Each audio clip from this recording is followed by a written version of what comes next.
I'm your host with the most flippin' 23. You're joining me for Royal Heir, Book 2, Chapter 12. The show must go on.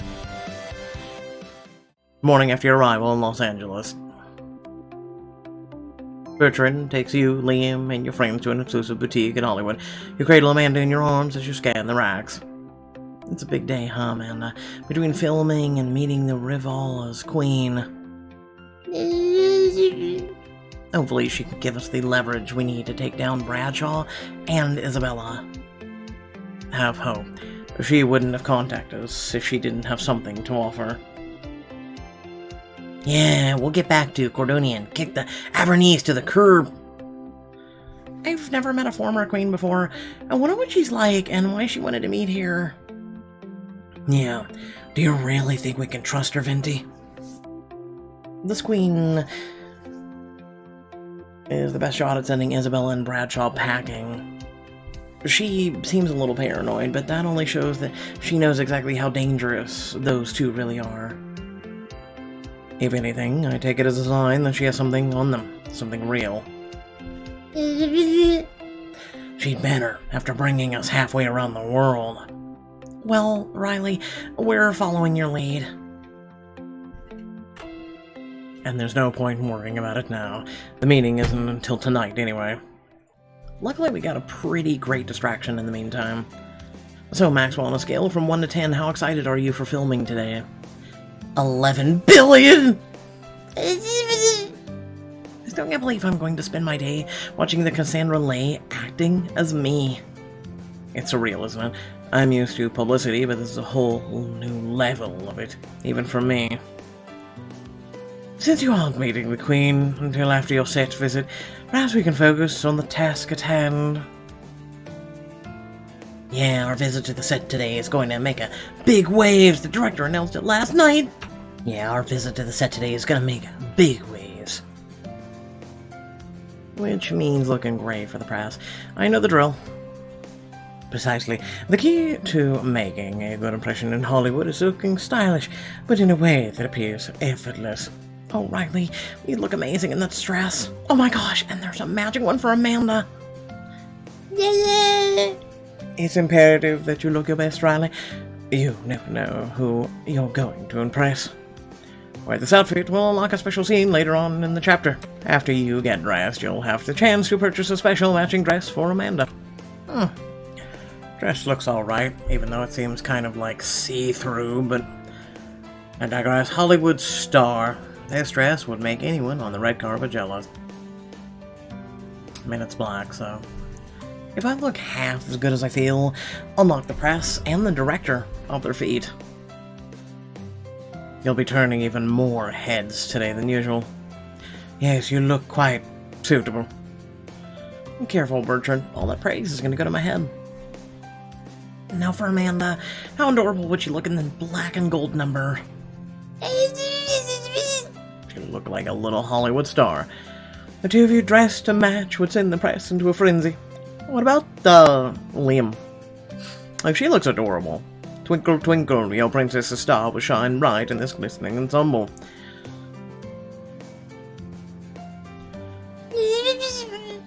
Oh, she likes it! You have a good eye, Maxwell. If everyone's ready, let's go film my movie! A short limo ride later, you step out on the set of the movie, where you're greeted by a massive crowd of fans and paparazzi. Queen Riley over here! Oh my god, it's really Queen Riley and King Liam! Wow, this is an even bigger deal than I thought. Riley, you wound me with your words. Smile and wait for the camera. Oh, you and Princess Amanda both look amazing in those outfits. You two put most Hollywood stars to shame, looking like that. That's baby speak for thank you. It's Maxwell Belmont! LA loves you! Not as much as Maxwell Belmont loves LA! He does not need this encouragement. It's Mr. Positive himself, Drake Walker! Mr. Positive? Drake?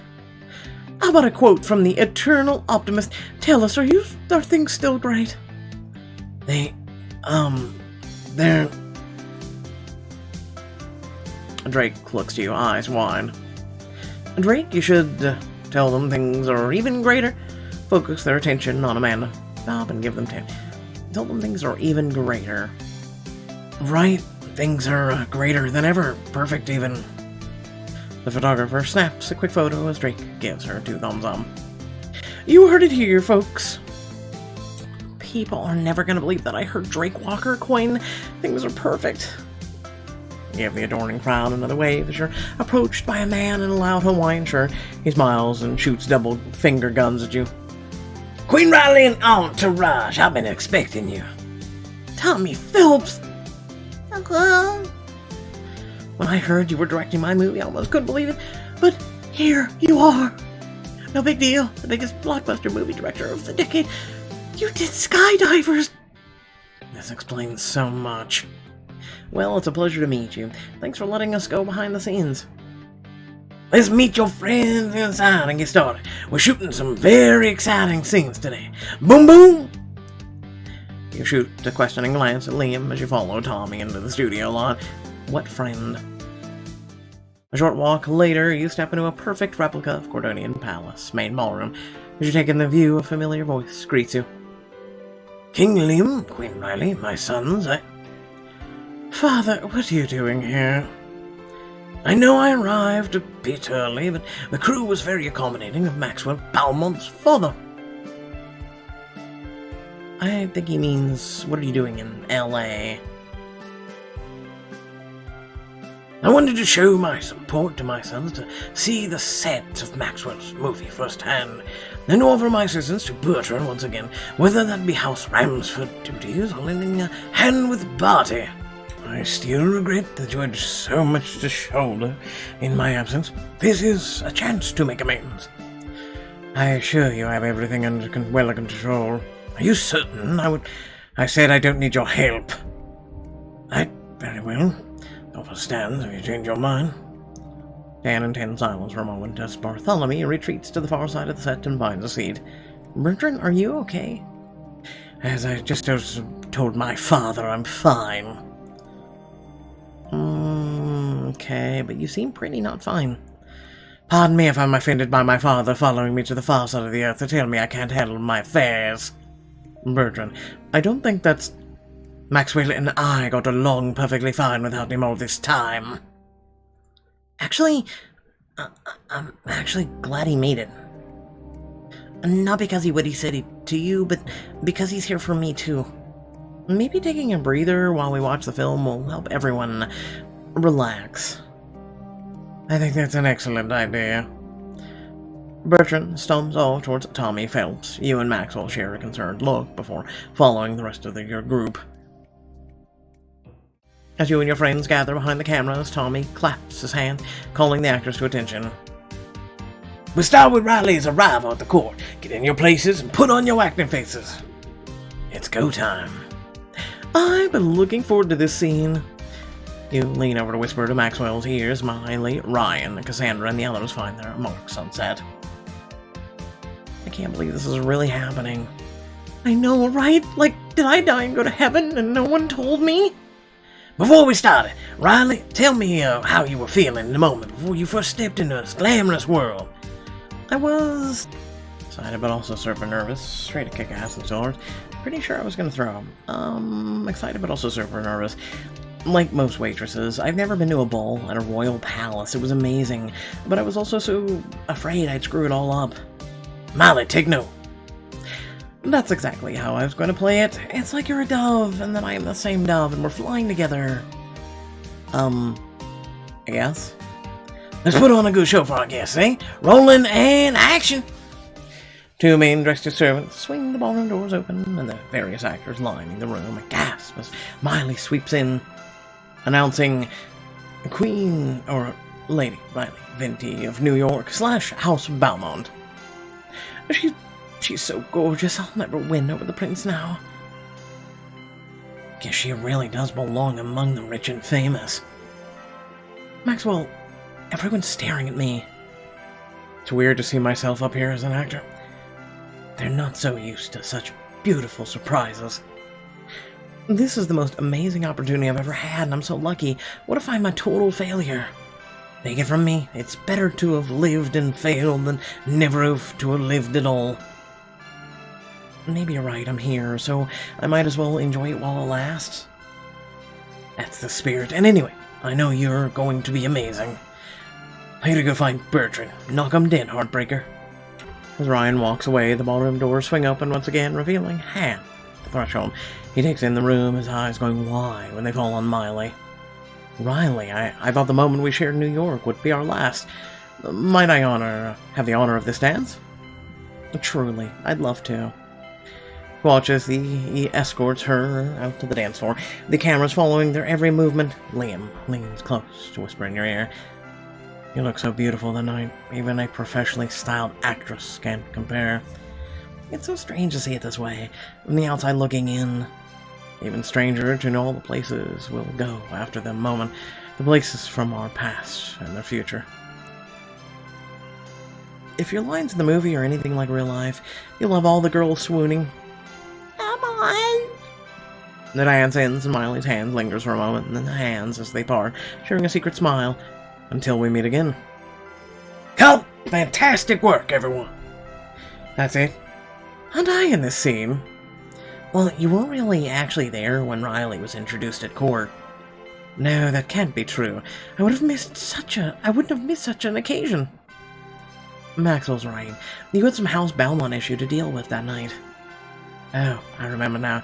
I was working on the house finances. But I think you're in a scene a bit later. Don't worry, I'll get your 15 minutes. Let's run it again. Keep the energy up. Bring their sultry gazes across the ballroom to 11. And Miley, you were perfect. See, it's like you're an astral projecting into me. Something like that. A while later, the cast has moved on to filming the assassination attempt orchestrated by Anton. How do you think they're gonna handle the assassins? With a ton of signature Tommy Philp explosions! What, me taking a bullet wasn't drama for people? Dramatic, yes, but think of the explosions! Rolling! This one's a big one, people! Boom boom! And stands before a crowd of extras, a champagne flute in hand. On this night, on this most auspicious of nights, we welcome Duchess Riley Vindy into the ranks of Cordonian nobility. Let us all rise our glasses to the man who brought her to our shores, Lord Maxwell Belmont. Little old me, I'm flattered, King Liam. Please! Why is Ryan giving the speech? Shouldn't it be... Shh! I love this part. He's interrupted by the sudden flickering of the lights, followed swiftly by a deafening crack. Ah, great. More fancy fireworks for the fancy party. I don't think those are fireworks. They're gunshots. Guards, get King Liam to safety. It's time to unleash the Kraken. Maxwell mouths the words as Ryan speaks them, watching an extra-clad military gear level his gun at Ryan. Maxwell, no! Seth makes a running leap in front of Ryan, and the red blossoms from his shoulders. Another gunshot pierces the air. Seth crashes into Ryan, sending them both sprawling as Miley rushes over. Drake, are you alright? As long as y'all, and especially my man, best friend, Maxwell, are safe. Hannah, put pressure on the wound. I'm not letting you die today, Walker. Cut! Boom, mother truckin' boom! I'd say we got it in one. I'll say, that was just how I envisioned it when I was writing the scene. Hey... That's not how that happened. Drake was saving me from the bullet, not Maxwell. Yeah, and I remember it a bit more heroic than that. Maxwell was actually with me the whole time. Hey, tell me as a vision and point of view he's exploring for the film. Who are we to question it? We're, the people it's based on. We already got the perfect take here, but maybe you can weigh in on the next one. The director leads your group and the cast to an adjacent room on the set. This one decorated like the Ramsford estate. Oh, it's a Belmont bash! It'll be a royal smash. Actually, Queen Riley, since you're already dressed for the camera, why don't we add a little Easter egg? People will go crazy. The real Queen Riley makes a cameo in the movie. You're actually offering me a part, like for real? No freaking way, this is amazing! For real, you play a party going and I'll give you a free reign to improvise a line. My wife, a Hollywood movie star, and I thought this trip couldn't get any wilder. Why do I feel like this is based off of the real life, like, Prince and his TV Go girlfriend? Stand by the wall over there. I'll cue you when it's time for your line. Walk on the set proper, feeling the heat from the light on your skin. Action! The cameras pan to the top of the stairs where Miley and Ryan stand. Ryan holds a sword in one hand and a bottle of champagne in the other. Welcome one and all to the Belmont Bash. The crowd gathered at the base of the stairs go wild as Ryan leaps on top of one of the banisters. You know what you have awakened. Come forth, party, Maxwell. He tips forward, sliding effortlessly down the banister as he glides the blade of the sword up the neck of the bottle, uncorking it. It's just so lifelike. I could actually cry.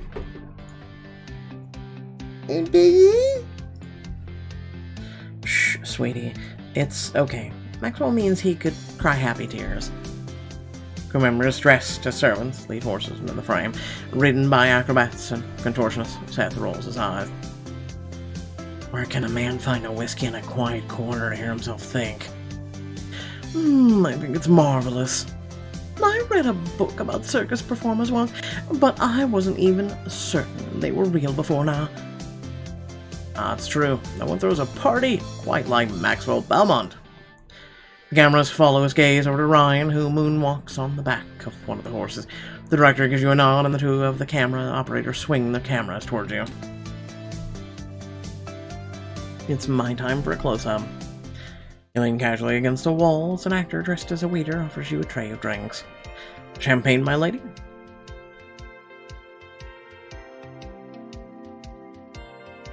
Yes, that would be a delight. Thank you kindly, sir. Offers you a slight bow as you pluck champagne flute off the tray. Say, who's that lady by the window? Seems like a real class act. And she looks so glamorous. I wonder why I've never seen her before. She doesn't look familiar to you guys. I feel like I've seen her before. No, I don't recognize her at all.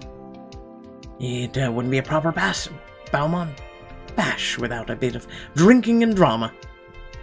The moment is over as the cameras pan away, but you see the director beaming from a seat behind the scenes.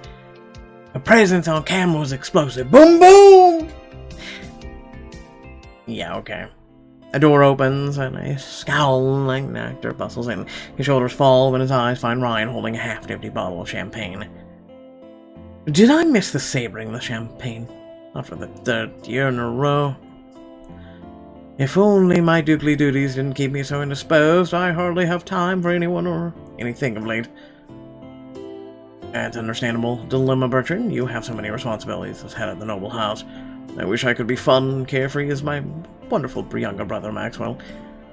Oh, don't we all, Bertrand? Don't we all? Cut! We'll break for lunch, and we'll regroup for another take. I want close-ups of all the horses! Bertrand turns to Maxwell as the actors clear the set. Maxwell, is that really how you see me? Some sort of fun-deprived, sad sackling? What? I never call you a sad sackling. If that were even a thing. It's just, you weren't there for some things. Liam's bachelor party, a lot of Riley's debut, a lot of Barty's first. Is this meant to be comforting? Yes, I mean, you had house stuff to do, I get it. And I'm sure Barty and Savannah get it too. I suppose I have missed out on more than I thought. The important thing is, it's not too late. You may have missed some things, but there's so much more ahead of you. Like all of Bertie's birthdays, his first day of school, the premiere of this movie. Yeah, don't let the past get you down when you have so much to look forward to. You're right.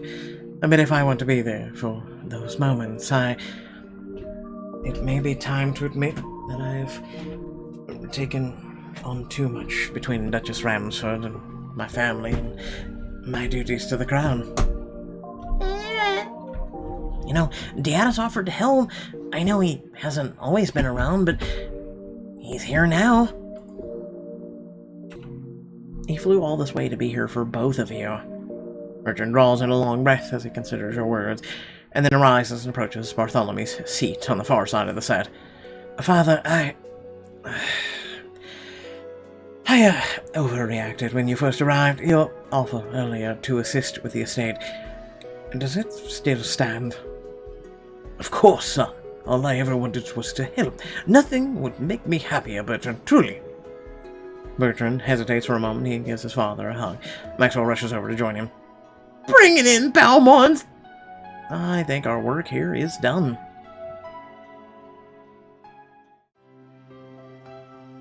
You, Liam, and your friends head back to the main studio space as the crew breaks for lunch.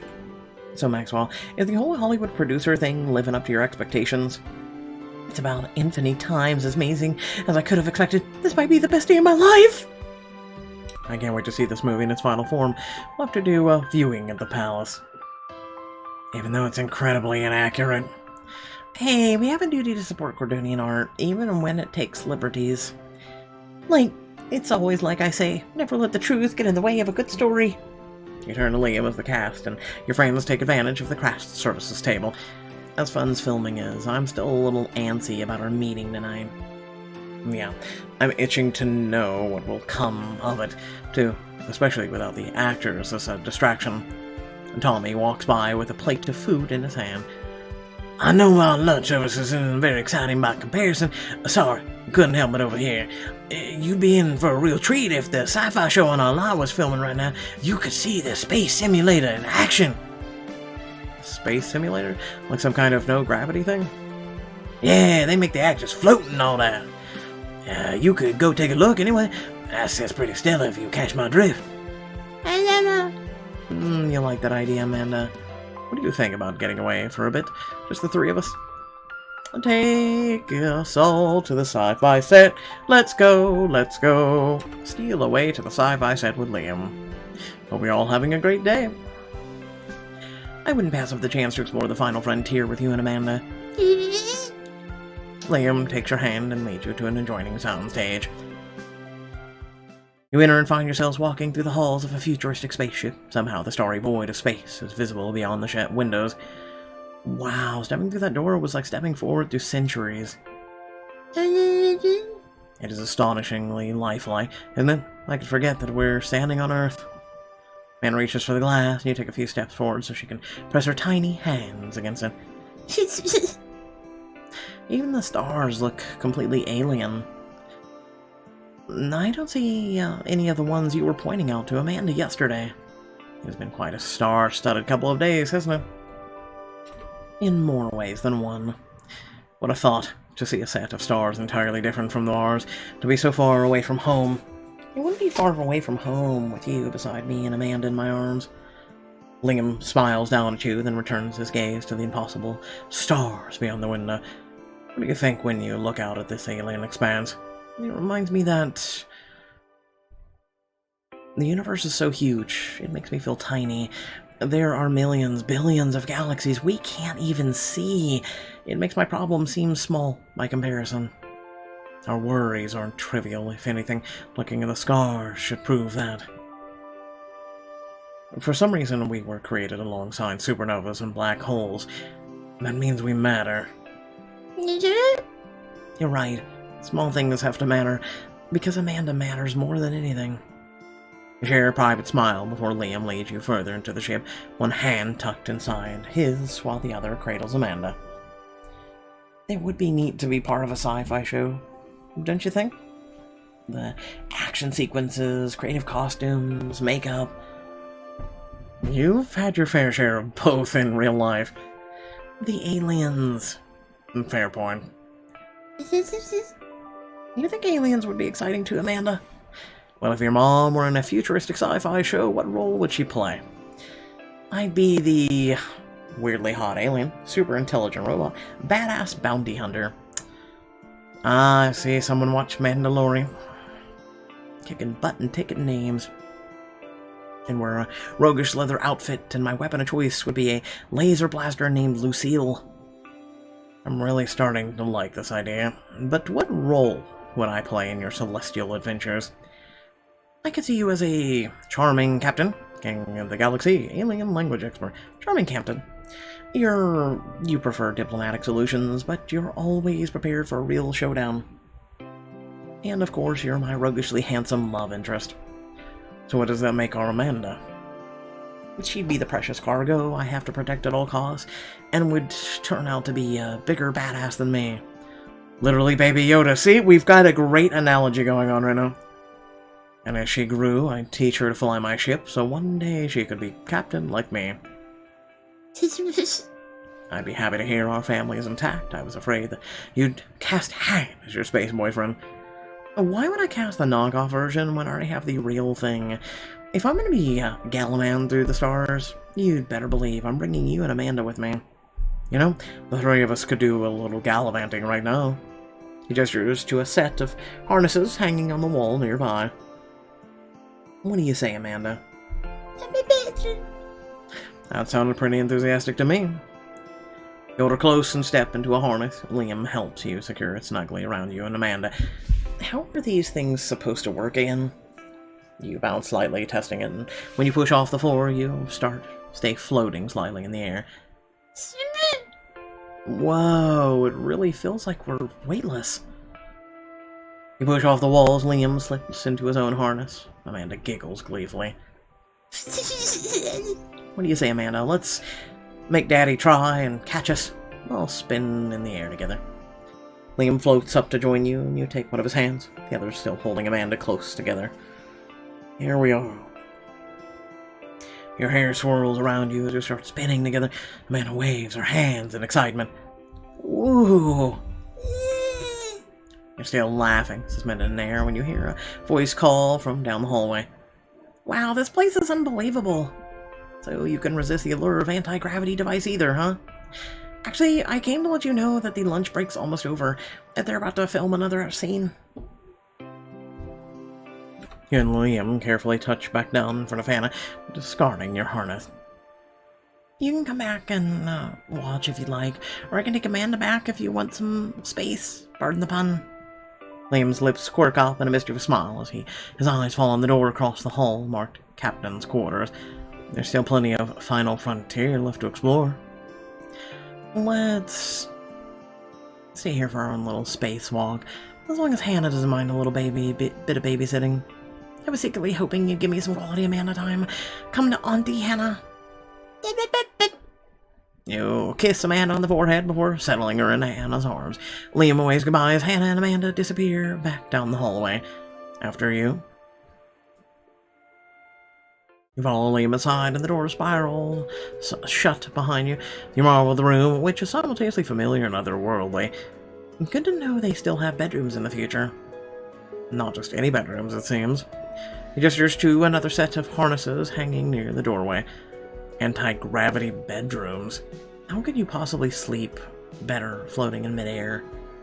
Honestly, I wasn't thinking about sleeping in them. Raising eyebrows, Liam retrieves the harness as he helps you slide into one, buckling it at your waist. You push off the floor as he steps into his own, floating through the empty air. You make it look so effortless. I guess I was just born to fly. I should glide into his arms, do a flip, kick off the wall. Smiling, you push off the nearest wall and careen right into his arms. He drops the buckle of his own harness as he catches you. Whoa there. I guess I don't know my own strength. You know I'll always be there to catch you. Your lips meet his as you grab the fallen buckle and finish strapping him in.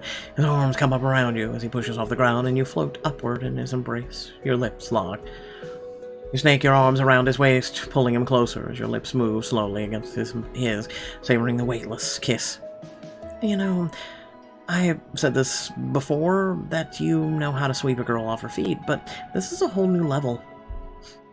With all inspiring, all places we've been together, I have to try even harder to woo my wife. You're doing a pretty incredible job. Your lips seek yours again, more urgently this time. You melt into his kiss, gripping the fabric at his back to steady yourself as you float. Does this mean I've seduced you? All I want to do is lose myself in weightlessness and you. Then come back here. He cups your face in his hands, but you bring one finger up to rest on his lips. He pauses, a hair's breadth away. Liam, I want your lips on my body. I want you to kiss me until I forget my own name. Yes, my queen. Your fingers fall, making your way for his lips to find your neck. Your collarbone, his breath is hot against your skin. His fingers press into your waist as he pulls you closer against him. As your breath catches as he rakes his teeth lightly over your shoulder. He hooks a finger under the collar of your neckline and kisses the bare skin beneath, raising goosebumps where his lips press against you. Oh. You run your hands across the fabric on Liam's back, aching to feel the skin underneath. Your fingers find the buttons of his jacket and quickly undo them. Allow me. He shrugs the jacket off, his fingers moving on to the buttons of his shirt as yours begin unbuckling his belt. Soon his pants and shirt are fluttering down to the floor. I'll let you take care of the rest. Gladly. He slip Liam's boxers down his hips and they glide the rest of the way off to join his other clothing on the ground far below you. I have to say, you look way more comfortable than I feel. We can't have that. He winds one hand into your hair, pulling back to expose your neck, as his other hand reaches for the fastening of your clothes. The gentle force sets you both spinning slowly in the air. He kisses your neck, and you let out a soft moan as, piece by piece, your clothing falls away. Soon all that remains is your underwear. You look so beautiful in this, it's almost a shame to take it off. Is that so? His fingers lace at your hip, his lips curved up into a playful smile. Fortunately, I know that you look equally beautiful underneath it. And so what are you waiting for? His lips crash against yours as he swiftly unhooks your bra and tugs off your underwear. His hand immediately begins to roam across your bare skin. You return his hungry kisses with equal fervor, your fingers tracing the muscles of his back as your tangling legs twine with his. Riley, you're more alluring than the sun, the moon, and the stars. Gasp as one of his hands slips between your legs until they stoking a fire within you. You close your eyes, biting your lip as he crooks a smile, sending another wave of heat roaring through you. Keep going. I had no intention of stopping.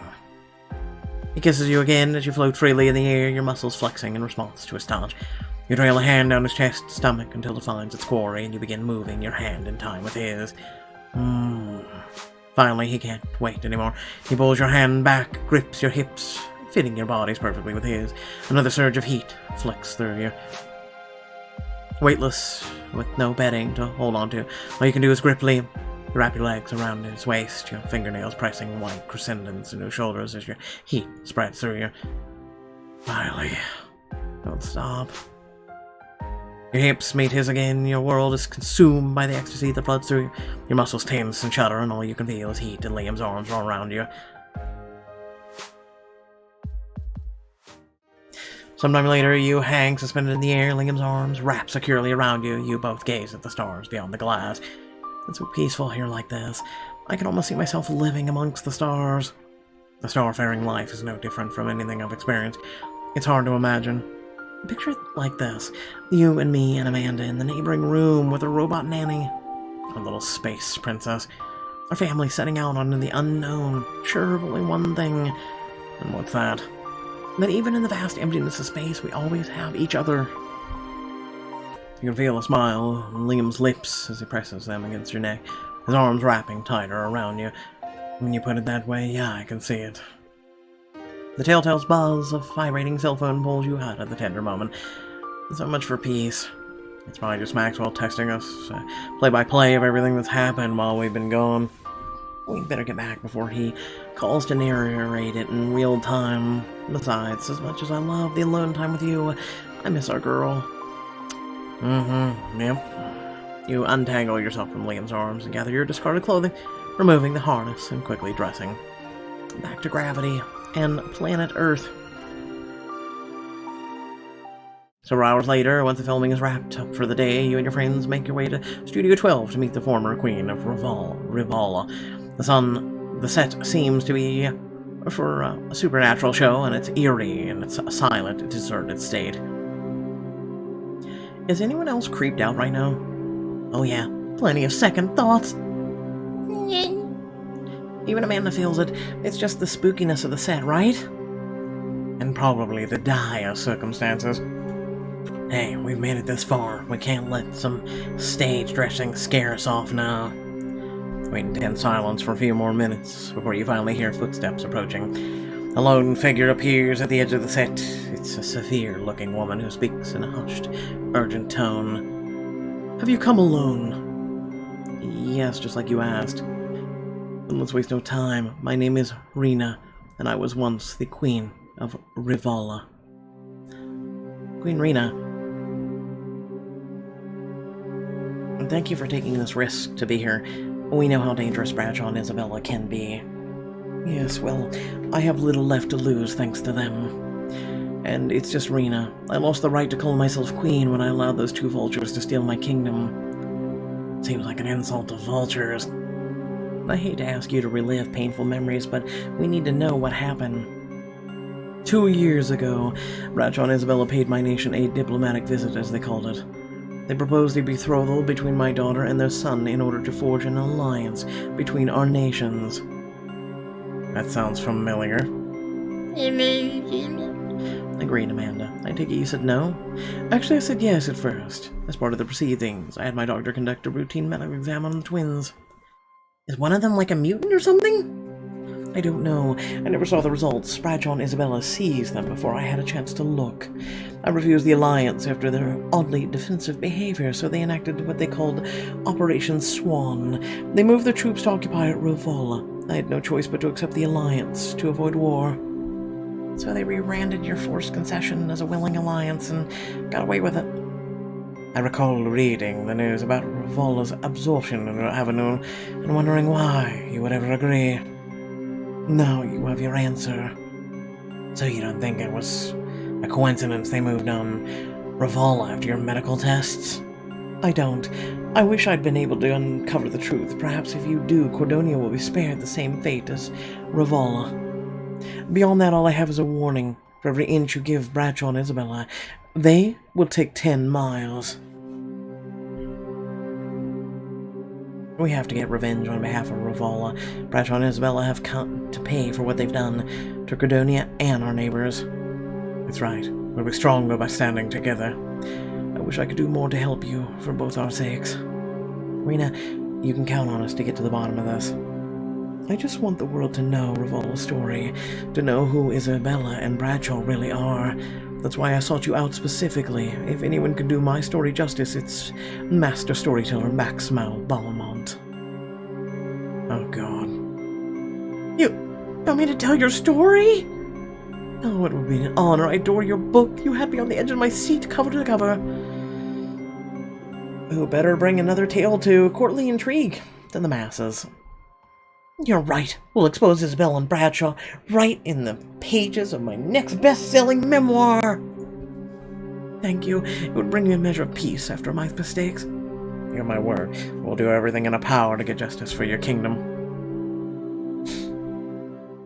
Night has fallen by the time your limo escorts you back to the hotel. I feel so bad for what happened to Rena. It must have been terrible for her. I won't allow the same thing to happen to Cordonia. How do you hope to stop it?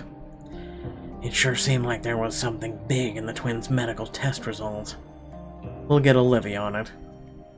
In the meantime, there isn't much we can do until after Amanda's Red Apple Gala. That's right. I can't believe it's almost time to celebrate her turning 3 months old.